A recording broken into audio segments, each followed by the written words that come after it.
എടുക്കാം. എബ്രായർ ലേഖനം 11 അധ്യായം അതിൻ്റെ 32 വാക്യം ഒന്ന് വായിച്ചാൽ. Hebrew chapter 11 verse 32. And what more shall I say? For the time would fail me to tell of Gideon and Barak and Samson and Jephthah, also of David and Samuel and the prophets, who through faith subdued kingdoms, worked righteousness, obtained promises, stopped the mouths of lions, quenched the violence of fire, escaped the edge of the sword, out of weakness were made strong, became valiant in battle, turned to fight the armies of the aliens. ഇവിടെ നമ്മൾ വായിച്ച ഒരു ആദ്യത്തെ ഭാഗത്ത് വായിച്ച ഒരു 4 ന്യായാധിപന്മാരെ കുറിച്ച് നമ്മൾ വായിച്ചത് കേട്ടു. 4 ന്യായാധിപന്മാർ ആരൊക്കെയാണ്? ഗിദെയോൻ, ബാരാക്ക്, ശിംശോൻ, യിഫ്താഹ്. ഈ 4 ന്യായാധിപന്മാരെ കുറിച്ച് പറയുന്നു. അതുകൊണ്ട് അതിനുശേഷം ദാവീദ് രാജാവിനെ കുറിച്ച് പറയുന്നു. അതിനുശേഷം ശൗമേൽ എന്ന പ്രവാചകനെ കുറിച്ച് പറയുന്നുണ്ട്. അതിനടുത്ത വാക്യത്തിൽ നമുക്ക് കാണാൻ കഴിയും അവരെന്താണ് ചെയ്തത് എന്നുള്ള വിഷയം കൂടെ, അവരുടെ പ്രവൃത്തികളെക്കുറിച്ച് അവിടെ കാണുന്നുണ്ട്.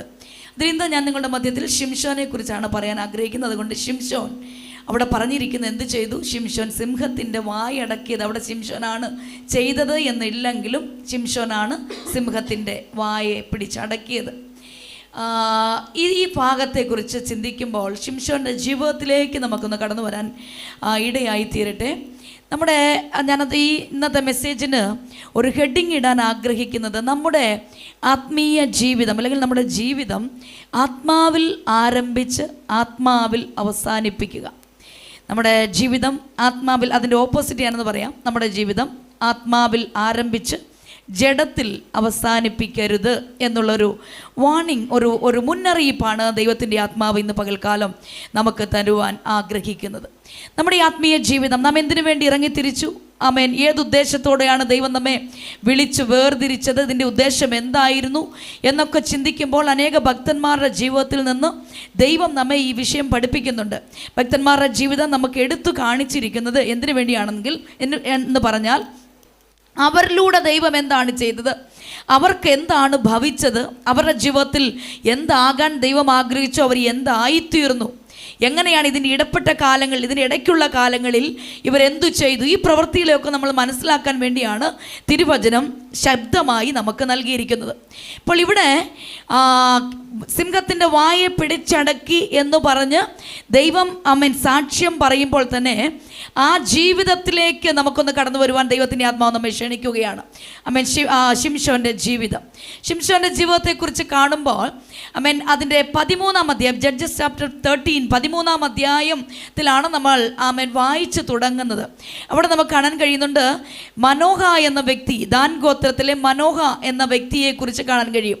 മനോഹയുടെ ഭാര്യയുടെ പേര് നമുക്ക് അവിടെ കാണാൻ കഴിയുന്നില്ലെങ്കിലും മനോഹയും ഭാര്യയും അവർക്ക് കുഞ്ഞുങ്ങളില്ലായിരുന്നു എന്ന ഒരു ചരിത്രം നമുക്ക് അവിടെ കാണാൻ കഴിയുന്നുണ്ട്. അങ്ങനെ അവിടെ കുഞ്ഞുങ്ങളില്ലായിരുന്നു, കുഞ്ഞുങ്ങളെ പ്രസവിച്ചിരുന്നില്ല, അവർ മക്കളെ പ്രസവിച്ചിരുന്നില്ല. പക്ഷേ ദൈവം അവരുടെ അടുക്കിലേക്ക് കടന്നു വരുന്ന ഒരു ചരിത്രം നമുക്ക് 13 അധ്യായത്തിൽ കാണുവാൻ കഴിയും. അപ്പം മനോഹയുടെ ഭാര്യ ആയിരുന്ന സ്ഥാനത്തേക്ക് ദൈവം കടന്നു വരികയാണ്.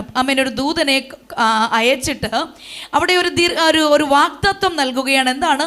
നീ ഗർഭം ധരിച്ച ഒരു മകനെ പ്രസവിക്കും, ആകയാൽ നീ സൂക്ഷിച്ചു കൊള്ളുക. ഇതാണ് ഒരു വാർണിംഗ് മനോഹയുടെ ഭാര്യയ്ക്ക് ദൈവം കൊടുക്കുന്നത്.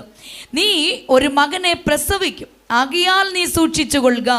അതിനുശേഷം ചില നിബന്ധനകൾ തൻ്റെ ജീവിതത്തിൽ ദൈവം നൽകുന്നുണ്ട്. അപ്പോൾ ചില വാഗ്ദത്തങ്ങൾ പ്രാപിക്കണമെങ്കിൽ ആ വാഗ്ദത്തങ്ങൾ പ്രാപിക്കുന്നതിന് മുമ്പേ ദൈവം നമുക്ക് വാഗ്ദത്തം നൽകുമ്പോൾ ആ വാഗ്ദത്തം പ്രാപിക്കുന്നതിന് മുമ്പേ നമുക്കൊരു സൂക്ഷിക്കേണ്ട ചില കാര്യങ്ങൾ, നിബന്ധനകൾ, ചില നിയമങ്ങൾ എങ്ങനെ ആയിരിക്കണം എന്നുള്ള വിഷയങ്ങൾ കർത്താവ് നമ്മെ പഠിപ്പിക്കുന്നുണ്ട്. അങ്ങനെ ചില കാര്യങ്ങളൊക്കെ പറഞ്ഞതിന് ശേഷം മനോഹയുടെ ഭാര്യ താൻ മനോഹയുടെ അടുത്ത് കാര്യം വന്ന് പറയുകയാണ്. അതിനുശേഷം അവർ വീണ്ടും ദൈവത്തിൻ്റെ ഈ ഒരു പ്രത്യക്ഷതയ്ക്ക് വേണ്ടി അവർ കാത്തിരിക്കുന്നു. വീണ്ടും ദൈവത്തിൻ്റെ ദൂതനെ ദൈവം അയച്ച കാര്യങ്ങളൊക്കെ പറഞ്ഞ് ഉറപ്പിക്കുന്ന ഒരു കാര്യമാണ് നമുക്ക് അവിടെ വായിക്കുവാൻ കഴിയുന്നത്. അപ്പോൾ ആ പൈതൽ എങ്ങനെയായിരിക്കും? അതിൻ്റെ ആ 13 അധ്യായത്തിൽ 3 വാക്യത്തിൽ പറയുന്നുണ്ട് ആ പൈതൽ എങ്ങനെയായിരിക്കും, അവൻ എന്തു ചെയ്യണം, അവനെക്കുറിച്ചുള്ള ദൈവിക ഉദ്ദേശം എന്ത്. ഇതും ദൈവത്തിൻ്റെ ആത്മാവ് പറഞ്ഞു കൊടുക്കുന്നു ഈ ദൂതൻ മുഖാന്തരം. അങ്ങനെ പറഞ്ഞു കൊടുത്തു, അതുപോലെ തന്നെ സംഭവിച്ചു. മനോഹയുടെ ഭാര്യ സൂക്ഷിച്ചു ജീവിച്ചു. അവളോട് പറഞ്ഞിരുന്ന ദൈവിക നിയമങ്ങളൊന്നും അവൾ മാറ്റിയില്ല. അതിൽ വളരെ കെയർഫുള്ളായിട്ട് ആ കാര്യങ്ങൾ അനുഷ്ഠിച്ചുകൊണ്ട് അവൾ മുന്നോട്ട് കടന്നു വന്നു. ദൈവം നിശ്ചയിച്ച സമയത്ത് വന്നപ്പോൾ അവൾ ഗർഭം ധരിച്ചു. ഒരു കുഞ്ഞിനെ പ്രസവിക്കുന്നത് നമുക്ക് കാണുവാൻ കഴിയും. അങ്ങനെ ആ കുഞ്ഞിനെ പ്രസവിച്ച് ദൈവം അവർക്ക് ആ കുഞ്ഞിനെ നൽകി. അവർക്ക് അവന് ശിംശോൻ എന്ന് പേരിടുകയാണ്. അതിനുശേഷം 13-ന്റെ 7-ാം വാക്യത്തിലേക്ക് വരുമ്പോൾ 13-ന്റെ 7-ലൊക്കെ അവൻ എന്തു ചെയ്യണം, ഈ മാതാവ് എന്ത് ചെയ്യണമെന്ന് പറഞ്ഞു. അതിനോടൊപ്പം തന്നെ കുഞ്ഞെന്തോ ചെയ്യണമെന്നുള്ള വിഷയങ്ങളും പറയുകയാണ്. അതിനുശേഷം വരുന്നു അദ്ദേഹത്തിൻ്റെ ഓരോ വാക്യങ്ങൾ താഴോട്ട് വായിക്കുമ്പോൾ അത് നമുക്ക് കാണുവാൻ കഴിയും. ആ പൈതൽ ദൈവിക ഉദ്ദേശത്തിനു വേണ്ടി ഉള്ളവനാണ് എന്നാണ് തിരുവചനം വ്യക്തമായി പഠിപ്പിക്കുന്നത്. ഒരു മാതാവിനും പിതാവിനും ഒരു കുഞ്ഞ് എന്നല്ല ദൈവം ഉദ്ദേശിച്ചത്. ദൈവം ഉദ്ദേശിച്ചത് എന്താണ്? ഈ മാതാവിലും പിതാവിലൂടെ എനിക്ക് ദൈവം ഒരു പൈതലിനെ കൊടുക്കുന്നു. അത് ദൈവിക ഉദ്ദേശത്തിന് വേണ്ടി മാത്രമുള്ള ഒരു തലമുറയാണ് ദൈവം അവിടെ വാഗ്ദത്തം ചെയ്തത്. മനോഹയ്ക്കും ആ ഭാര്യയ്ക്കും ഒരു കുഞ്ഞിനെ കൊടുത്ത് അവരെ അങ്ങ് സന്തോഷിപ്പിക്കാമെന്നല്ല ദൈവം ഉദ്ദേശിച്ചത്. അതിനേക്കാൾ ഉപരി അവിടെ നിന്ന് ദൈവത്തിനൊരു തലമുറ, അത് ആരിലൂടെ ഉണ്ടായേ പറ്റൂ? മനുഷ്യനിലൂടെ ഈ ലോകത്തിൽ വന്ന് ജനിച്ചേ പറ്റൂ. ഇതാണ് ദൈവത്തിൻ്റെ ഉദ്ദേശം. ദൈവത്തിനു വേണ്ടി ഒരു തലമുറ, ദൈവത്തിനു വേണ്ടി. അപ്പോൾ ദൈവം വ്യക്തമായിട്ട് ചില കാര്യങ്ങൾ പറയുന്നുണ്ട്. അവൻ എന്തു ചെയ്യും? ഫെലിസ്ത്യനെ സംഹരിക്കും. ഫെലിസ്ത്യൻ്റെ മേലുള്ള ജയത്തിനു വേണ്ടി നിയോഗിക്കപ്പെട്ട ഒരു തലമുറയാണ് ശിംശോൻ എന്ന് പറയുന്ന പൈതൽ. അവനെക്കുറിച്ചാണ് ദൈവം അവരോട് പറഞ്ഞത്. അപ്പോൾ ഈ ശിംശോൻ ജനിച്ചു. അപ്പോൾ ദൈവിക നിയോഗവും നമുക്ക് അവിടെ കാണുവാൻ കഴിയുന്നുണ്ട്. ഒന്നാമത്തെ നിയോഗം എന്ന് പറയുന്നത് അവൻ ജനനം മുതൽ എന്തായിരിക്കണം? നാസീറായിരിക്കണം. നാസീർ, വ്രതമുള്ളവനായിരിക്കണം. നാസീർ, നിങ്ങൾ അത് മനസ്സിലാകുമെന്ന് വിചാരിക്കുന്നു. അതിൻ്റെ ഇംഗ്ലീഷ് വേർഡ് എന്താണ്? ഓക്കെ, നാസീർ, വ്രതം. അപ്പം ജനനം മുതൽ അവൻ നാസീർ ആയിരിക്കണം. നാസീർ എന്നൊന്നും ഞാൻ പിന്നീട് പറയാം. അപ്പം ആയിരിക്കണം. രണ്ടാമത്തെ നിയമം, അവൻ്റെ തലയിൽ ക്ഷൗര കത്തി തൊടരുത് എന്ന് പറഞ്ഞാൽ മുടി വെട്ടരുത്. 3, അവൻ ഇസ്രായേലിനെ ഫെലിസ്ത്യരുടെ കയ്യിൽ നിന്നും രക്ഷപ്പെടുത്താൻ തുടങ്ങും. ഒരു തുടക്കമാണ് ദൈവത്തിൻ്റെ ആത്മാവ് അവനെക്കുറിച്ച് പറഞ്ഞിരിക്കുന്നത്. തുടങ്ങും. അപ്പോൾ ഈ ഒരു 3 കാര്യങ്ങൾ ദൈവത്തിൻ്റെ ആത്മാവ് ശിംശോനെ കുറിച്ച് ഓൾറെഡി പ്ലാൻ ചെയ്തു വെച്ച് കഴിഞ്ഞു. അതിനുശേഷമാണ് ഇതൊക്കെയാ ചെയ്യാൻ പോകുന്നത് എന്ന് പറഞ്ഞ് ദൈവത്തിൻ്റെ ആത്മാവ് അവരോട് നിയോഗം പറയുന്നത്. അപ്പോൾ ഈ നിയോഗം, ഇതെല്ലാം മറിയ തന്നെക്കുറിച്ച്, തൻ്റെ മകനെക്കുറിച്ച് പറയുന്നതൊക്കെ ഹൃദയത്തിൽ കരുതി എന്ന് പറയുന്നത് പോലെ തന്നെ ഈ മനോഹയും തൻ്റെ ഭാര്യയും എന്ത് ചെയ്തു? ഹൃദയത്തിൽ ഇതൊക്കെ സൂക്ഷിച്ചു വെച്ച് അത് സംഗ്രഹിച്ചു വെച്ചു. അത് പിന്നീട് നമുക്ക് കാണാൻ കഴിയും. സംഗ്രഹിച്ചു വെച്ചിരിക്കുന്ന കാര്യങ്ങളൊക്കെ നമുക്ക് കാണുവാൻ കഴിയും. അപ്പോൾ ഈ വിഷയങ്ങൾ കേട്ടിട്ട് വളരെ ശ്രദ്ധയോടെ ആ കുഞ്ഞിന് ജന്മം കൊടുത്തു. അതിനുശേഷം നമ്മൾ ആ 13-ാമത്തെ അധ്യായത്തിലേക്ക് കടന്നു വന്നിട്ട് അതിനെ അവസാനത്തെ വാക്കിലേക്ക് കടന്നു വരുമ്പോൾ, അനന്തരം സ്ത്രീ ഒരു മകനെ പ്രസവിച്ചു, അവന് ശിംശോൻ എന്ന് പേരിട്ടു. ബാലൻ വളർന്നു, യഹോവ അവനെ അനുഗ്രഹിച്ചു. ഈ അനുഗ്രഹം എന്ന് പറയുന്നത് എന്താണെന്നറിയാമോ?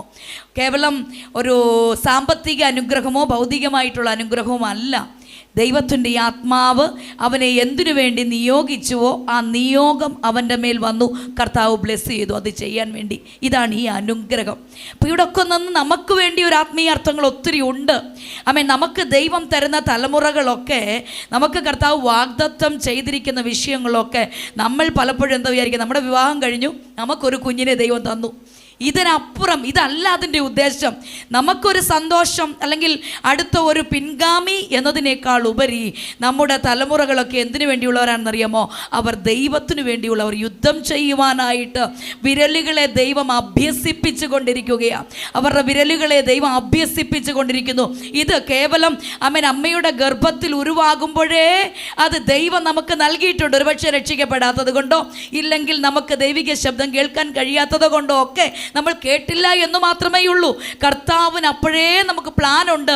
നമ്മുടെ തലമുറകളെ കുറിച്ച് പ്ലാനുണ്ട്. അങ്ങനെ ദൈവം വിരലുകളെയൊക്കെ അഭ്യസിപ്പിച്ചു കൊണ്ടിരിക്കുക.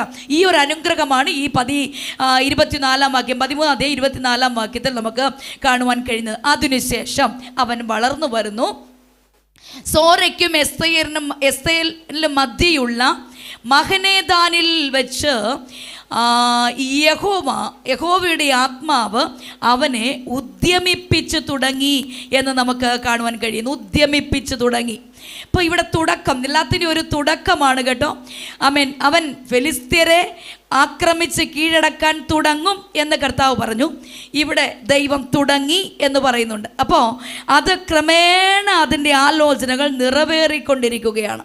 അപ്പം നമ്മുടെ ജീവിതത്തിൽ നാം കാണുന്ന ചില വിഷയങ്ങൾ അത് ക്രമേണ ദൈവത്തിൻ്റെ പ്രവൃത്തി നാം നിന്നു കൊടുക്കുന്നത് കൊണ്ട് അതിൻ്റെ പ്രവൃത്തി നടന്നുകൊണ്ടിരിക്കുന്നു. തുടങ്ങും എന്ന് ദൈവത്തിൻ്റെ ആത്മാവ് പറഞ്ഞു. ഇപ്പോൾ എന്താ പറയുന്നു? അവൻ ജനിച്ചപ്പോഴത്തേക്കും തുടങ്ങി എന്ന് പറയുന്നു. അപ്പോൾ കണ്ടിന്യൂസ് പ്രോസസ്സാണ്. ഇത് ദൈവത്തിൻ്റെ ഒരു പ്രവൃത്തി നടന്നുകൊണ്ടിരിക്കുകയാണ്. ഏതൊക്കെ നിലകളിലാണ് പോയി ചേരുന്ന എന്നറിയത്തില്ല. പറഞ്ഞല്ലോ, ഇവനെക്കുറിച്ചുള്ള ഒരു ദൈവിക നിയോഗം എന്ന് പറയുന്നത് അവൻ ഫെലിസ്ത്യരെ കീഴടക്കുക. എന്നാൽ അതിനേക്കാൾ ഉപരി അവനൊരു ന്യായാധിപതി ആകുക എന്നുകൂടെയാണ് കേട്ടോ. അവനെക്കുറിച്ചുള്ള ദൈവത്തിൻ്റെ ഉദ്ദേശം എന്ന് പറയുന്നത്. അങ്ങനെ താഴോട്ട് വരുമ്പോൾ 14-ാം അധ്യായത്തിൽ അവൻ വളർന്നു യൗവനക്കാരനായപ്പോൾ അവൻ്റെ മേലുള്ള നിയോഗം എന്താണ്? ജനനം മുതൽ അവൻ നാസീറായിരിക്കണം. 2, അവൻ്റെ തലയിൽ ക്ഷൗരക്കത്തി തൊടരുത്. അവൻ ഇസ്രായേലിനെ ഫെലിസ്ത്യരുടെ കയ്യിൽ നിന്ന് രക്ഷിക്കുവാൻ തുടങ്ങും. ഈ അമ്മ നിശ്ചയമായിട്ട് എന്ത് ചെയ്ത് കാണും? ഈ മോനോട് പറഞ്ഞു വളർത്തി കാണും. മോനെ, നീ ആരാണ്? നാസീറാണ്. നിന്റെ തലയിൽ നീ മുടി വെട്ടാൻ പാടില്ല. നീ ദൈവത്തിനു വേണ്ടി വേർതിരിക്കപ്പെട്ടവനാണ്. നീ ഇസ്രായേലിന് വേണ്ടി ഫെലിസ്ത്യനെ കീഴടക്കേണ്ടിയവനാണ്. ഇതെല്ലാം പറഞ്ഞ് വളർത്തിക്കൊണ്ട് വരുമ്പോൾ അവൻ യൗവന പ്രായമെത്തി. അമ്മയുടെയും അപ്പൻ്റെയും വാക്കു കേട്ട് വളർന്നു വരുന്നതിൽ നിന്ന് അല്പം കൂടെ വളർന്നു വന്നപ്പോൾ തനിക്ക് എല്ലാം ചെയ്യുവാൻ കഴിയും എന്നുള്ളൊരു പ്രാപ്തിയായപ്പോഴത്തേക്ക് സ്വഭാവം മാറിപ്പോകുന്നു എന്നുള്ളത് വ്യക്തമായി തിരുവചനം നമ്മെ പഠിപ്പിക്കുകയാണ്. മാതാപിതാക്കളോട് കൂടെ ജീവിക്കുന്നതും വരെ അവൻ അവരുടെ കൺട്രോളിലാണ്. എന്തൊക്കെ പറഞ്ഞു കൊടുത്തോ അതൊക്കെ ഹൃദയത്തിലുണ്ട്. എന്നാൽ അവന് തന്നെ ചിറക് മുളച്ചപ്പോൾ അവൻ തന്നെ പറക്കാൻ കഴിയും എന്നൊരവസ്ഥയിലേക്ക് കടന്നു വരുമ്പോൾ അവിടെയാണ് തൻ്റെ സ്വഭാവത്തിന് മാറ്റം വരുന്നത്. ദൈവിക ഉദ്ദേശമെന്ന് പറയുന്നത് ഞാൻ ആരംഭത്തിൽ പറഞ്ഞു, ആത്മാവിൽ ആരംഭിച്ച് ആത്മാവിൽ അവസാനിക്കണം. ആത്മാവിൽ ആരംഭിച്ച് ജഡത്തിൽ അവസാനിക്കാതിരിക്കുവാനാണ് ദൈവത്തിൻ്റെ ആലോചന, ദൈവത്തിൻ്റെ ആത്മാവ് ശിംശോനിലൂടെ നമ്മെ കാണിക്കുന്നത്. ഇവിടെ നമ്മൾ കാണുമ്പോൾ ദൈവത്തിൻ്റെ ആത്മാവ് അവനെ ഉദ്യമിപ്പിച്ചു തുടങ്ങി എന്ന് പറഞ്ഞാൽ അവൻ്റെ മേൽ എന്തു വന്നു തുടങ്ങി? പവർ, ബ്ലെസ്സിങ്, അല്ലെങ്കിൽ ദൈവത്തിൻ്റെ ആ ഒരു ശക്തി അവനിൽ വ്യാപരിച്ചു തുടങ്ങി എന്ന് പറഞ്ഞാൽ അതിൻ്റെ അർത്ഥം എന്താ? അവൻ കാര്യങ്ങൾ ചെയ്യുവാനുള്ള സമയമായി. ഉദ്യമിപ്പിച്ച് തുടങ്ങി എന്ന് പറഞ്ഞാൽ ഈ തുടക്കത്തിൻ്റെ അർത്ഥം അവൻ ചെയ്യാൻ തുടങ്ങണം. അപ്പോൾ എപ്പോൾ ഇവൻ ഉദ്യമിപ്പിച്ച് തുടങ്ങിയോ, നീണ്ട 20 വർഷത്തെ ചരിത്രമാണ് ഞാനിപ്പോൾ പറഞ്ഞ് തീർക്കാൻ പോകുന്നത് കേട്ടോ. അപ്പോൾ 20 വർഷത്തിൽ നടന്ന വിഷയമാണ്. ഇവിടെ ഉദ്യമിപ്പിച്ച് തുടങ്ങി, ദൈവത്തിൻ്റെ ആത്മാവ് പ്രേരിപ്പിച്ച് തുടങ്ങി, ദൈവത്തിൻ്റെ ആത്മാവ് എഴുന്നേൽപ്പിച്ച് തുടങ്ങി. ഇത് ആത്മാവിൻ്റെ പ്രശ്നമല്ല, അവൻ്റെ മേൽ ശക്തി വന്നു. ഇപ്പോൾ ആരെന്ത് ചെയ്തിരിക്കണം? ശിംശോൻ തൻ്റെ ജോലി ചെയ്തിരിക്കണം. ശിംശോൻ അങ്ങനെ എഴുന്നേൽക്കുകയാണ്. തനിക്ക് ശക്തിയുണ്ട് എന്നുള്ള കാര്യം മനസ്സിലായി. അതിൻ്റെ 14-ാം അധ്യായത്തിലേക്ക് കടന്നു വരുമ്പോൾ തൻ്റെ ജീവിതത്തിൽ താൻ യൗവന പ്രായത്തിലേക്ക് കയറിയപ്പോൾ ഒരു വിവാഹ പ്രായമൊക്കെ ആയപ്പോഴേക്കും ആ ഉദ്യമിപ്പിച്ചതിൻ്റെ അല്ലെങ്കിൽ ആത്മാവ് അവൻ്റെ മേൽ ശക്തിയോടെ വന്നതിൻ്റെ ഉദ്ദേശം മറക്കാൻ തുടങ്ങി. ഇതും ഒരു തുടക്കമായിരുന്നു. എന്തിനു വേണ്ടി നിയോഗിക്കപ്പെട്ടോ വളരും തോറും ആ നിയോഗം മനസ്സിലാക്കാതെ അതിനേക്കാൾ മറ്റുള്ളതിനെ ശ്രേഷ്ഠമായി എണ്ണിയത് കൊണ്ടും അതിനേക്കാൾ മറ്റുള്ളതിനെ തനിക്ക് ഹൃദയത്തിൽ പ്രലോഭിപ്പിച്ചത് കൊണ്ടും അതിന് അടിമയായി തീരുവാൻ തുടങ്ങിയത് കൊണ്ടും 14-ാം അധ്യായത്തിൻ്റെ 1-ാം വാക്യം അവൻ്റെ പരാജയം ആരംഭിക്കുകയാണ്. ദൈവം എന്തിനാ ഈ പരാജയങ്ങളൊക്കെ ഈ തിരുവചനത്തിൽ എഴുതി വെച്ചിരിക്കുന്നു പറഞ്ഞാൽ നമ്മളും ആത്മാവിൽ തുടങ്ങി. ശിംശോൻ ആത്മാവിലാണ് തുടങ്ങിയത്. അവന് തുടക്കം ഗർഭത്തിൽ ഉരുവായത് തന്നെ ആത്മാവിലാണ്. അതിനുശേഷം പുറത്തു വരുന്നു വളരും തോറും ആത്മാവിൻ്റെ പ്രവർത്തനമാണ് അവനിൽ വ്യാപരിച്ചു തുടങ്ങിയത്. അങ്ങനെ ഇരിക്കുമ്പോൾ ഈ ശിംശോൻ അവിടെ വിട്ട് തൻ്റെ സ്വയ ആഗ്രഹത്തിലേക്ക് കടന്നു വരികയാണ്. നിയമങ്ങൾ കാറ്റിൽ പറത്തുവാൻ തുടങ്ങുന്നു. നിയമങ്ങൾ അവൻ്റെ മേൽ വെച്ചിരിക്കുന്ന നിയോഗങ്ങളെ മറന്നു കളയുവാൻ തുടങ്ങുന്നു.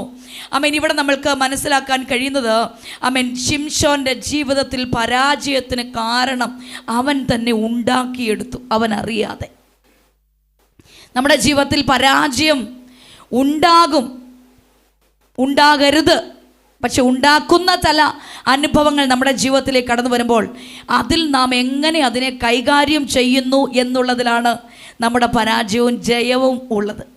അത് നമ്മുടെ കയ്യിൽ തന്നെയാണ് പരാജയവും ജയമുള്ളത്. ജയിക്കണമെങ്കിൽ നാം നിശ്ചയിക്കണം, പരാജയപ്പെടണമെങ്കിൽ നാം നിശ്ചയിക്കണം. നാം ഏത് തിരഞ്ഞെടുക്കുന്നുവോ അതിൻ്റെ അടിസ്ഥാനത്തിലായിരിക്കും നമ്മുടെ ആത്മീയ ജീവിതം മുന്നോട്ട് പോകുന്നത്. ഞാൻ ആദ്യമേ പറഞ്ഞു, അവൻ്റെ മേലുള്ള 3 നിയോഗങ്ങളാണ്. ജനനം മുതൽ നാസീറായിരിക്കണം, ക്ഷൗരക്കത്തി തുടരുത്, ഇസ്രായേലിനെ രക്ഷിപ്പാൻ ഫെലിസ്തനെ അവൻ കീഴടക്കണം. ഇതാണ് അവൻ്റെ മേലുള്ള നിയോഗം. എന്നാൽ ഈ ഒന്നാമത്തെ എവിടെ തുടങ്ങി ഇത് നാം പ്രത്യേകം മനസ്സിലാക്കണം.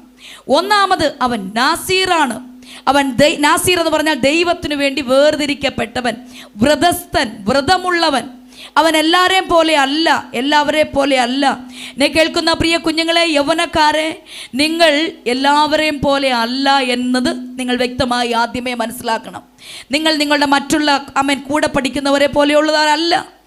നിങ്ങൾ വ്യത്യസ്തരാണ്, നിങ്ങൾ വ്രതക്കാരാണ്. വ്രതം എന്ന് പറയുമ്പോൾ നിങ്ങൾ നാസീർ, ദൈവത്തിനു വേണ്ടി വേർതിരിക്കപ്പെട്ടവരാണ്. അതാണ് വ്രതം എന്ന് പറയുന്നത്, ദൈവത്തിനു വേണ്ടി വേർതിരിക്കപ്പെട്ടവർ.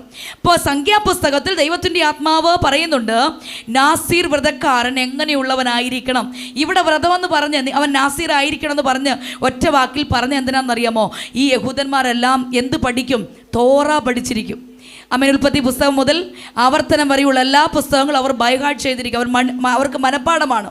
അങ്ങനെയുള്ളവർക്ക് വീണ്ടും നീ നാസീർ എന്ന് പറഞ്ഞാൽ മതി, വീണ്ടും അവിടെ നിയമങ്ങൾ എടുത്തു പറയേണ്ട. അപ്പോൾ നാസീർ വ്രതക്കാരൻ എന്തു ചെയ്യണമെന്നുള്ളത് സംഖ്യാപുസ്തകത്തിലേക്ക് നമുക്കൊന്ന് കടന്നു വരാം. സംഖ്യാപുസ്തകം നമ്പേഴ്സ് ചാപ്റ്റർ 6 വേഴ്സ് 1 to 12, 6:1 മുതൽ 12 വരെയുള്ള വാക്യങ്ങളിലാണ് നമുക്ക് കാണാൻ കഴിയുന്നത്. നാസീർ വ്രതക്കാരൻ. ഇപ്പോൾ നമ്മൾ ശിംശോൻ ആരാണ്? നാസീർ വ്രതക്കാരനാണ്. നാസീർ അവൻ്റെ മേൽ അവൻ ദൈവത്തിനു വേണ്ടി, ഞാൻ പറഞ്ഞല്ലോ അതിനെക്കുറിച്ച് നമ്മുടെ ആഴത്തിൽ നാം മനസ്സിലാക്കണം. അവൻ ദൈവത്തിനു വേണ്ടിയുള്ളവനാണ്. അവൻ മനോഹയ്ക്കും ഭാര്യയ്ക്കും വേണ്ടി ഉള്ളവനല്ല, അവരുടെ മക്കളാണെന്നുള്ളതേ ഉള്ളൂ. യേശു കർത്താവ് ഈ ലോകത്തിൽ വരുമ്പോൾ യേശു കർത്താവ് മറിയുടെ മകനായി ജനിച്ചു എന്നല്ലാതെ അവർക്ക് മറ്റൊന്നുമില്ല. യേശുവിൻ്റെ ഉദ്ദേശം തന്നെ എന്താണ്? ലോകത്തെ രക്ഷിക്കുക. ഇതുപോലെയാണ് ശിംശോന്റെ മേലും, ഇതുപോലെയാണ് നമ്മുടെ മേലുമുള്ള നിയോഗം. നമ്മളും ദൈവത്തിനു വേണ്ടി വേർതിരിക്കപ്പെട്ടവരാണ്. നമുക്ക് മറ്റുള്ളവരെ പോലെ ജീവിച്ചാൽ മതിയായിരുന്നു, പക്ഷേ അവരിൽ നിന്ന് ദൈവം നമ്മെ മാറ്റിയതിൻ്റെ അർത്ഥം എന്ന് പറയുന്നത് നമ്മെയും ദൈവം നാസീർ വ്രതക്കാരെ പോലെ ചില നിബന്ധനകൾ തന്ന് ദൈവം വേർതിരിച്ചിരിക്കുകയാണ്. ഈ നിബന്ധന എന്ന് പറയുമ്പോൾ 6:1 മുതൽ 12 വരെയുള്ള വാക്യങ്ങൾ നമ്മൾ വായിക്കുമ്പോൾ നാസീർ വ്രതക്കാരൻ എന്തു ചെയ്യാൻ പാടില്ലെന്ന് വായിക്കാൻ കഴിയുന്നുണ്ട്. ഞാൻ തന്നെ ആ വിഷയം പറയാം. 1, വീഞ്ഞ് ഉപയോഗിക്കരുത്. വീഞ്ഞിൻ്റെ യാതൊരു ഫലങ്ങൾ, വീഞ്ഞ് മീൻസ് മുന്തിരിവള്ളിയുടെ യാതൊരു അനുഭവവും ഭക്ഷിക്കരുത്, കഴിക്കരുത്. ഞാൻ ഇന്നലെ ഇത് പ്രിപ്പയർ ചെയ്തുകൊണ്ടിരുന്നപ്പോൾ നമ്മളൊക്കെ ഇപ്പോഴത്തെ കാലഘട്ടത്തിൽ ഞാനങ്ങ് പറയാം, നമ്മളൊക്കെ പായസം വയ്ക്കുമ്പോൾ അതിനകത്ത് എന്തൊരു കിസ്മിസ് ഇടാറുണ്ട്, ഉണക്ക മുന്തിരിങ്ങ ഇടാറുണ്ട്. അപ്പോൾ ഇത് ശിംശോൻ നാസീർ വ്രതം ആചരിക്കുന്നത് പോലെ നമുക്കും അങ്ങനെ നമ്മളത് ഉപയോഗിക്കാൻ പറ്റുമോ? പഴയ നിയമത്തിൻ്റെ അടിസ്ഥാനത്തിൽ അങ്ങനെ ഉപയോഗിക്കാൻ പറ്റില്ല.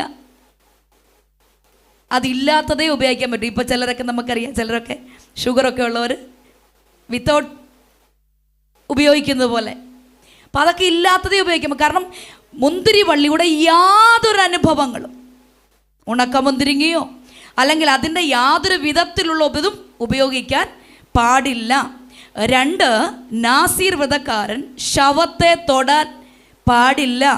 3, നാസീർ വ്രതക്കാരൻ തല ക്ഷൗരക്കത്തി തൊടരുത്, മുടി വെട്ടാൻ അനുവാദമില്ല. ഈ 3 കാര്യങ്ങൾ നാസീർ വ്രതക്കാരൻ ചെയ്തുകൂടാ. ഈ ശിംശോന്റെ ജീവിതത്തിൽ പരാജയത്തിന് കാരണം സംഭവിച്ചത് എന്താണെന്നറിയാമോ? എന്തൊക്കെ ദൈവം നാസീർ വ്രതക്കാരന് ചെയ്യരുതെന്ന് പറഞ്ഞോ അത് 3ഉം അവൻ ചെയ്തു. ഇതാണ് പരാജയം. നമ്മുടെ ജീവിതത്തിൽ ഒന്നാമത് ശിംശോൻ ഈ നിയമം എങ്ങനെ പാലിച്ചേ എന്ന് പറഞ്ഞാൽ 14 ജഡ്ജസ് 14:8 വായിക്കുമ്പോൾ അവിടെ ഇങ്ങനെ വായിക്കുന്നുണ്ട്. വായിച്ചേ. After some time, when he returned to get her, he turned aside to see the carcass of the lion. And behold, a swarm of bees and honey were in the carcass of the lion. He took some of it in his hands and went along eating. 5. So Samson went down to Timnah with his father and mother and came to the vineyards of Timnah. എവിടെയാ വന്നേ? വൈനിയാട്, മുന്തിരി തോട്ടത്തിലാണ് എത്തിയേ. ഈ നിയോഗമുള്ളവൻ നാസിർ വ്രതക്കാരൻ എവിടെ എത്തരുത്? മുന്തിരിത്തോട്ടത്തിനരികെ എത്തരുത്. മുന്തിരിത്തോട്ടത്തിനരികിലെത്തിയാൽ അതിൽ ഫലം കാണും, അതിൽ അവൻ പ്രലോഭിക്കപ്പെടും, അത് പറിച്ചു തിന്നും. അവൻ അത് തൊടാൻ പാടില്ല. എവിടെ നിയമം അവൻ ലംഘിക്കുന്നുവോ അവിടെ അവൻ്റെ ശുശ്രൂഷ അവസാനിക്കുകയാണ്, നിയോഗം അവൻ മാറിപ്പോകുകയാണ്. ഇപ്പം തൊട്ടുപോയാൽ എന്ത് ചെയ്യും? അവൻ്റെ നാസീർ വ്രതം അവസാനിച്ചു. അവിടെ ഒരു ക്ഷമയ്ക്കൊന്നും കാര്യമില്ല. നിയമം ലംഘിച്ചങ്ങ് ഇപ്പം ഈ കാലഘട്ടത്തിൽ നാം ധൈര്യത്തോടെ കൃപാസനത്തിൽ വരുന്നതിന് കാരണം എന്താ? നമുക്ക് ദൈവത്തോട് അടുക്കാൻ പറ്റും. കാരണം ദൈവമേ അപ്പാ ക്ഷമിക്കണേ, കൃപയായിട്ട് എന്നോട് മനസ്സലിയണേ എന്ന് പറഞ്ഞ് നമ്മളങ്ങ് പ്രാർത്ഥിക്കുക. പക്ഷെ അവൻ ആശീർവാദക്കാരൻ ചെയ്യല്ലേ, അവൻ ചെയ്താൽ പോയി. ഇവിടെ ശിംശോൻ മുന്തിരിത്തോട്ടത്തിലേക്ക് കടന്നു വരികയാണ്. മുന്തിരിയുടെ അനുഭവമായിട്ട് അവൻ അവിടെ ഭക്ഷിച്ചതായിട്ട് നമുക്ക് കാണാൻ കഴിയത്തില്ലെങ്കിലും നമ്മൾ ഈ വിശുദ്ധ വേദപുസ്തകം പഠിക്കുമ്പോൾ ചരിത്ര സംഭവങ്ങൾ അല്ലെങ്കിൽ അവരുടെ യഹൂദ പാരമ്പര്യങ്ങളൊക്കെ നമ്മൾ ചേർത്ത് വെച്ച് പഠിക്കുമ്പോൾ അവൻ ആ സാഹചര്യം, അവൻ വീഴുവാനുള്ള അവൻ്റെ സാഹചര്യത്തെ ദൈവത്തിൻ്റെ ആത്മാവ് അവിടെ കാണിക്കുന്നുണ്ട്. അവൻ വീഴുവാനുള്ള സാഹചര്യം. മുന്തിരിത്തോട്ടത്തിൽ അവൻ ഫലം പറിച്ചു തിന്നു എന്ന് നമുക്ക് കാണാൻ കഴിയത്തില്ലെങ്കിലും 14:10 വരുമ്പോൾ നമുക്കൊരു വിഷയം കാണാൻ കഴിയുന്നു. 14:10. So his father went down to the women and the Samson gave a feast there. Feast ആ ഫീസ്റ്റ് എന്ന പദം കണ്ടോ? ഇപ്പം അവൻ മുന്തിരിത്തോട്ടത്തിലേക്ക് വന്നു. അതിനുശേഷം അവിടെ യൗവനക്കാരുമായിട്ട് ചങ്ങാത്തം കൂടുകയാണ്. ഈ യൗവനക്കാരാരാണെന്നറിയാമോ? ഫെലിസ്ത്യർ. ദൈവം അവന് നിയോഗിച്ച നിയോഗം എന്താ? ഫെലിസ്ത്യരെ സംഹരിച്ച് തുടങ്ങും. അപ്പോൾ സാഹചര്യത്തിലേക്ക് അവൻ തന്നെ പോയി വീഴുകയാണ്. അപ്പം സാഹചര്യത്തിലേക്ക് വീണിട്ട് അവിടെ എന്ത് ചെയ്യുന്നു? ഈ കുറേ യൗവനക്കാരെ കൂട്ടിവെച്ചിട്ട് അവരുമായിട്ട് ചങ്ങാത്തം കൂടുക മാത്രമല്ല, എന്തുകൂടെ അവിടെ കൊടുക്കുന്നു? വിരുന്ന് കഴിക്കുന്നു. ഈ വിരുന്ന് ഒരു ദിവസമല്ല, 7 ദിവസത്തെ വിരുന്നാണ്. അവിടെ നമുക്ക് ഡയറക്റ്റ് അവിടെ അവൻ വീഞ്ഞു കുടിച്ചു എന്ന് നമുക്ക് കാണാൻ കഴിയത്തില്ലെങ്കിലും വിരുന്ന് എന്ന് പറയുന്നതിൻ്റെ എബ്രായ പദം മിസ്റ്റേക്ക് എന്നാണ് എബ്രായ പദം. ഈ എബ്രായ പദത്തിൻ്റെ അർത്ഥം ഡ്രിങ്കിങ് ഫീസ്റ്റ്, കുടിക്കുവാൻ വേണ്ടി, അതിൻ്റെ കാര്യങ്ങൾ ചെയ്യുവാൻ വേണ്ടി അവർ ഒരുക്കപ്പെട്ട വിരുന്നാണ് ആര് കഴിച്ചത്? ശിംശോൻ ചെയ്തത്. അപ്പോൾ കൂടെയുള്ള യൗവനക്കാരെ ഏത് വിഷയത്തിൽ താൻ മാറി നിൽക്കണമോ മാറി നിൽക്കാതെ അതിൻ്റെ അകത്തേക്ക് പോയി വീണിട്ട് അവർക്ക് വിരുന്നൊരുക്കി ഡ്രിങ്കിങ് ഫീസ്റ്റ് അവർക്ക് ഉണ്ടാക്കി കൊടുത്തിട്ട് 7 ദിവസം ഈ മോൻ കഴിക്കാതിരിക്കണം എന്ന് പറഞ്ഞ് നടക്കുന്ന കാര്യമാണോ? ഞാൻ പറഞ്ഞ പോലെ കഴിച്ചോ കഴിച്ചില്ലയോ എന്ന് നമുക്ക് കഴിക്കാത്തവൻ എന്ത് ചെയ്യരുത്? കഴിപ്പിക്കുകയും ചെയ്യല്ലേ. കുടിക്കാത്തവൻ മറ്റുള്ളവരെ കുടിപ്പിക്കരുത്. ഇത് നിയോഗമാണ്. അപ്പം ഈ ഡ്രിങ്കിങ് ഫീസ്റ്റിന് വേണ്ടി 7 days വിരുന്നു കഴിച്ചെങ്കിൽ അവൻ ഉപയോഗിച്ചോ?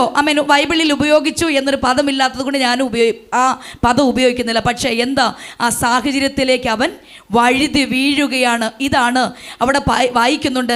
അതിൻ്റെ പാരമ്പര്യം ഇങ്ങനെ പഠിപ്പിക്കുന്നു. സാഹചര്യങ്ങളിലേക്ക് ശിംശോൻ വഴുതി വീഴുകയായിരുന്നു. അപ്പോൾ ഇത് നമുക്ക് പഠിപ്പിക്കുന്ന ദൃഷ്ടാന്തം എന്താണ്? ദൈവം ഇവിടെ പോകരുത്, ഈ കാര്യം ചെയ്യരുത് എന്ന് പറയുമ്പോൾ അതിനകത്തു പോയി ഇരുന്നിട്ട് എന്തു ചെയ്യാം? ഞാൻ ചെയ്യത്തില്ലെന്ന് പറഞ്ഞാൽ പറ്റത്തില്ല, വീണുപോകും. മനുഷ്യനാ, പ്രലോഭിപ്പിക്കപ്പെടും. അതുകൊണ്ട് സാഹചര്യം നമ്മെ അതിന് വിരോധമായിട്ട് നമുക്കവിടെ നിൽക്കാൻ ഒരുപക്ഷെ കഴിയാതെ പോയാൽ നാം വീണുപോകും, പെട്ടുപോകും. അതുകൊണ്ട് നാം എന്തു ചെയ്യണം? നമുക്ക് ഒതുക്കപ്പെട്ട ചില ഫീൽഡുകളുണ്ട്, നമുക്ക് ഒതുക്കപ്പെട്ട ചില കാര്യങ്ങളുണ്ട്. അങ്ങോട്ട് നമ്മൾ എത്തി നോക്കാതിരിക്കുന്നത് നല്ലത്. രണ്ടാമത്തെ വിഷയം, അതിൽ നിന്ന് ഒരു വിഷയം കൂടെ പറയട്ടെ. ഇവിടെ നിന്ന് വിവാഹത്തിന് വേണ്ടി താൻ ഒരുങ്ങുന്നത് വിഷയം കണ്ടോ? ആമേൻ. അതിനുശേഷമാണ് അടുത്ത വിഷയം പറഞ്ഞ് അവസാനിപ്പിക്കുന്നത്. ഞാൻ പറയാം. രണ്ടാമത്തെ വിഷയം, ശവം തൊടരുത്, ശവത്തെ തൊടാൻ പാടില്ല.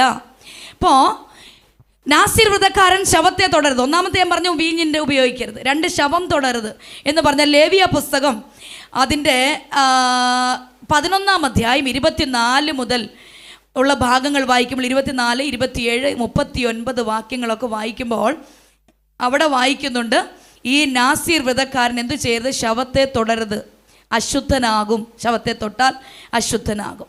ഇപ്പോൾ ഈ ശിംശോനെ സംബന്ധിച്ചിടത്തോളം എന്ത് സംഭവിച്ചു? ഈ മോൻ ഇങ്ങനെ യാത്ര ചെയ്യുകയാണ്. യാത്ര ചെയ്തു പോകുമ്പോൾ സിംഹം തനിക്കെതിരെ എന്ത് ചെയ്യുന്നു? പാഞ്ഞു വരുന്നു. തിമ്നയിലേക്ക് പോകുക. അവൻ തനിക്ക് വിവാഹത്തിന് വേണ്ടി അവിടേക്ക് പോകുക. അപ്പനും അമ്മയും ഉണ്ട്. പക്ഷേ ഈ മോൻ്റെ അടുക്കിലേക്ക് സിംഹം കയറി വന്നപ്പോൾ ദൈവത്തിൻ്റെ ആത്മാവ് അവൻ്റെ മേൽ വന്നു.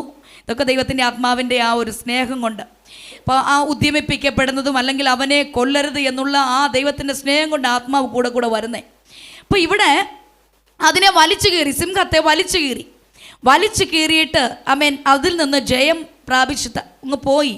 എന്നാൽ കുറേ നാൾ കഴിഞ്ഞപ്പോൾ അന്ന് ഞാൻ വലിച്ചു കീറിയ സിംഹത്തിൻ്റെ തോലോ മറ്റെന്തെങ്കിലും അവിടെ ഉണ്ടോ എന്ന് നോക്കാൻ വേണ്ടി അതുവഴി വരികയാണ്. ദൈവം എന്താ പറഞ്ഞത്? ഇവൻ ആരാ? നാസീർ വ്രതക്കാരനാ. എന്തു ചെയ്യരുത്? അത് മൃഗത്തിൻ്റേതാണെങ്കിലും മനുഷ്യൻ്റേതായാലും അശുദ്ധനാണ്. ഇതിൽ തൊട്ടാൽ അശുദ്ധനാണ്. അപ്പോൾ ദൈവം അവൻ നിയമം കൊടുത്തിട്ടും അതിനെ വലിയ കാര്യമാക്കാതെ നിയമത്തെ ലംഘിച്ച് എന്തു ചെയ്തു? ആ സിംഹത്തിൻ്റെ തോൽ ഉടലിൽ വന്ന് നോക്കിയപ്പോഴേക്കും അതൊക്കെ ഏകദേശം ഒരു പരുവമായി ഉണങ്ങി. അതിനകത്ത് എന്തുണ്ട്? ഇപ്പോൾ നല്ല തേനുണ്ട്. തേൻ നല്ലതാ. പക്ഷേ എവിടാ തേൻ ഇരിക്കുന്നത്? സിംഹത്തിൻ്റെ ശവത്തിൻ്റെ അകത്ത്. അമേൻ അതിൻ്റെ ഉണങ്ങി, അതിൽ തൊടാൻ പാടില്ല. പക്ഷേ തേൻ നല്ലതാ, ശരീരത്തിന് നല്ലതാ. എന്നാൽ നമുക്ക് അല്പം ഭക്ഷിക്കാമോ? ഭക്ഷിച്ചുകൂടാ. ശിംശോൻ എവിടെ വീണേ? എന്തുകൊണ്ട് ശിംശോൻ വീണു? ശവത്തിൽ നിന്ന് പുറപ്പെടുന്ന തേനായാലും ശിംശോനെ നീ ഉപയോഗിച്ചുകൂടാ. ദൈവഹിതമില്ലാത്തതിനെ തൊടാൻ നിനക്ക് അനുവാദമില്ല. ഒരുപക്ഷെ അത് നല്ലതായിരിക്കും, കണ്ണുകൾക്ക് ഇമ്പമായിരിക്കും, കാണാൻ നല്ലതായിരിക്കും, അമ്മൻ അനുഭവിക്കാൻ നല്ലതായിരിക്കും, കുടുംബത്തിന് അനുയോജ്യമായിരിക്കും, ഒക്കെ ശരിയാ മോനെ. പക്ഷെ നിനക്കൊരു നിയമമുണ്ട്. എന്ത് ചെയ്തൂടാ? അമ്മൻ നീ അതിൽ തൊടാൻ പാടില്ല. സിംഹത്തിൻ്റെ ഉടലിൽ നിന്ന് തേൻ വന്നാലും തേൻ നല്ലതാണ്. പക്ഷേ ആമേൻ ഹല്ലേലൂയ, നാസീർ വ്രതക്കാരനായ ശിംശോൻ തേൻ ഉപയോഗിക്കാൻ പാടില്ല. അവന് നിയമമുണ്ട്. അതുകൊണ്ട് നമുക്കും തന്നെ കേൾക്കുന്ന പ്രിയ സഹോദരന്മാരെ, ദൈവത്തിൻ്റെ ആത്മാവ് തിരുവചനത്തിൽ നമ്മെ പഠിപ്പിക്കുന്നത് കാണാൻ നല്ലതായിരിക്കും, അനുഭവിക്കാൻ നന്നായിരിക്കും, പക്ഷെ നിയമമുള്ളവൻ അതിൽ കൈവയ്ക്കരുത്. നിയമം തന്നെയാണ്. ദൈവത്തിൻ്റെ ആത്മാവ് അതൊരു വ്യത്യാസമേ ഇല്ല. അമേൻ. നിയമത്തിൽ നിന്ന് നാം വിട്ടുപോകുവാൻ പാടില്ല. അമേൻ ഹല്ലേലൂയ. അങ്ങനെ വരുമ്പോൾ അമേൻ എവിടെ നിന്ന് അമേൻ കിട്ടിയാലും ഇങ്ങനെയുള്ള വിഷയങ്ങൾ നാം പ്രത്യേകം ശ്രദ്ധിക്കുവാനായിട്ട് അമേൻ തീരുമാനിക്കണം. അടുത്ത ഒരു വിഷയം കൂടെ പറഞ്ഞുകൊള്ളാം. അമേൻ, മുടി മുറിക്കരുത് അല്ലെങ്കിൽ ക്ഷൗരം ചെയ്യരുത്. ഇതാണ് നിയമം. അമേൻ, എന്തു ചെയ്തു? അവൻ തന്നെത്താനൊന്നും വിചാരിച്ചില്ല നമുക്ക് മുറിച്ച് കളയാമെന്ന്. പക്ഷെ എന്ത് ചെയ്യേണ്ടി വന്നു? മുറിക്കേണ്ടി വന്നു. അമേൻ. ഇവിടെ നമുക്ക് കാണാൻ കഴിയുന്നത് അതിൻ്റെ 14-ാം വാക്യത്തിൽ ഈ കടങ്കഥയൊക്കെ പറഞ്ഞിട്ട് യൗവനക്കാരോട് പറഞ്ഞ് ഈ കടങ്കഥയ്ക്ക് നിങ്ങൾ അർത്ഥം പറയണം. അർത്ഥം പറഞ്ഞില്ലെങ്കിൽ ഇത്ര വസ്ത്രം നിങ്ങൾ എനിക്ക് തരണം. നിങ്ങൾ കടങ്കഥയ്ക്ക് അർത്ഥം പറഞ്ഞാൽ ഞാൻ നിങ്ങൾക്ക് ഇത്രയും സെറ്റ് ഡ്രസ്സ് നിങ്ങൾക്ക് തരാം എന്ന് പറഞ്ഞു. അപ്പം ഇതെന്ത് ചെയ്യാൻ പറ്റിയില്ല. ഈ ഫെലിസ്ത്യർക്ക് അതിൻ്റെ കടങ്കഥയുടെ അർത്ഥം പറഞ്ഞു കൊടുക്കാൻ പറ്റിയില്ല. അങ്ങനെ ഇരുന്നപ്പോൾ അവൻ്റെ ഭാര്യയോട് ഈ ഫെലിസ്ത്യ യൗവനക്കാർ വന്ന് ചോദിക്കുകയാണ്, ഇതിൻ്റെ അർത്ഥം നീ ഞങ്ങൾക്ക് പറഞ്ഞ ഇല്ല, നിന്നെ നീ ചുട്ട് കൊല്ലും. ഈ ഭയപ്പെടുത്തലിൻ്റെ അടിസ്ഥാനത്തിൽ എന്ത് ചെയ്തു? അവിടെ വായിക്കുന്ന പദം, അവളെ അസഹ്യപ്പെടുത്തി. അവർ വന്ന് ചോദിച്ചത് കൊണ്ട് ഈ ശിംശോനെ ആ ഭാര്യ അസഹ്യപ്പെടുത്തി, ശല്യപ്പെടുത്തി. അവൻ നിരന്തരമായിട്ടുള്ള ശല്യം കൊണ്ട് എന്ത് ചെയ്യാൻ പറ്റിയില്ല? ആ ശിംശോന് നിൽക്കാൻ പറ്റിയില്ല. അവൻ അർത്ഥം പറഞ്ഞു കൊടുത്തപ്പോൾ ഈ അർത്ഥം പോയി യൗവനക്കാർ ശിംശോനോട് പറയുകയാണ്. അപ്പോൾ അമേൻ അവിടെ ശിംശോൻ തോറ്റുപോകുന്നത് കാണാൻ കഴിയും. അതിനുശേഷം 16-ാം അധ്യായത്തിലേക്ക് വരുമ്പോൾ അവിടെയും ദലീല എന്ന് പറയുന്നതായ ആ സ്ത്രീ, വേശ്യയായ സ്ത്രീ, അവനെ വശീകരിച്ച് അവൻ പാപത്തിന് അടിമയായപ്പോൾ എന്തു ചെയ്യേണ്ടി വന്നു? അവിടെയും ഒരു പദം 16-ന്റെ-16 വായിക്കാൻ കഴിയുന്നുണ്ട്. ആ സ്ത്രീയും ഇവനെ അസഹ്യപ്പെടുത്തി, ശല്യപ്പെടുത്തി.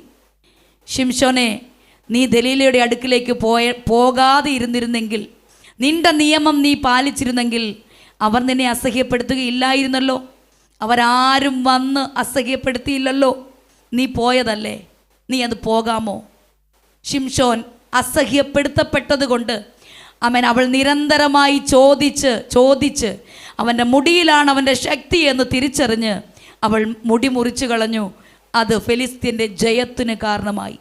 എന്തിനു വേണ്ടി അവൻ നിയോഗിക്കപ്പെട്ടോ അതിന് വിപരീതമായി അവൻ പ്രവർത്തിച്ചു. അവനെക്കുറിച്ചുള്ള ദൈവിക നിയോഗം നടക്കുവാനിടയായി തീർന്നില്ല. ദൈവിക നിയോഗം ഫെലിസ്ത്യരെ തോൽപ്പിക്കുക, പക്ഷേ ഫെലിസ്ത്യർ തന്നെ തോൽപ്പിക്കുന്നതിന് കാരണമായി തീർന്നു. നമ്മുടെ കണ്ണുകളെ അടയ്ക്കാം, ദൈവത്തോട് നമുക്ക് പ്രാർത്ഥിക്കാം. ശിംശോൻ്റെ കഥയിൽ നിന്ന് കർത്താവ് നമ്മെ പഠിപ്പിക്കുന്നത്, ശിംശോൻ ആത്മീയമായി ആരംഭിച്ചു, ആത്മാവിൽ താൻ ആരംഭിച്ചു, ജഡത്തിൽ താൻ അവസാനിച്ചു പോയി. തന്നെക്കുറിച്ചുള്ള വലിയ ദൈവിക പദ്ധതി ശിംശോൻ്റെ ജീവിതത്തിൽ നിറവേറുവാനിടയായി തീർന്നില്ല. നാമും വിളിക്കപ്പെട്ടത് ഒരു നാസീർ വ്രതക്കാരനെ പോലെ ഈ ലോകത്തിന് അനുയോജ്യമാകാതെ, ഈ ലോകത്തിനനുസരിച്ച് ജീവിക്കാതെ, ഈ ലോകത്തിൽ പട്ടുപോകാതെ നാമും നാസീർ വ്രതക്കാരനെ പോലെ വ്യത്യസ്തരായി ജീവിക്കണം എന്നുള്ളത് ദൈവിക പദ്ധതിയാകുമ്പോൾ, നാം അറിയാതെ ചില സാഹചര്യങ്ങൾക്കകത്ത് പോയി വീണ് നമ്മെ നാം തന്നെ നശിപ്പിക്കാതെ ആത്മീയ ജീവിതം ആത്മീയത്തിൽ തന്നെ അവസാനിക്കുവാനും നമ്മെക്കുറിച്ചുള്ള ദൈവിക പദ്ധതി നമ്മുടെ ജീവിതത്തിൽ നിറവേറ്റുവാനും ദൈവകരങ്ങൾ നമ്മെ തന്നെ സമർപ്പിക്കാം. ഈ വചനങ്ങളാൽ ദൈവം നമ്മെ എല്ലാവരെയും സഹായിക്കുമാറാകട്ടെ.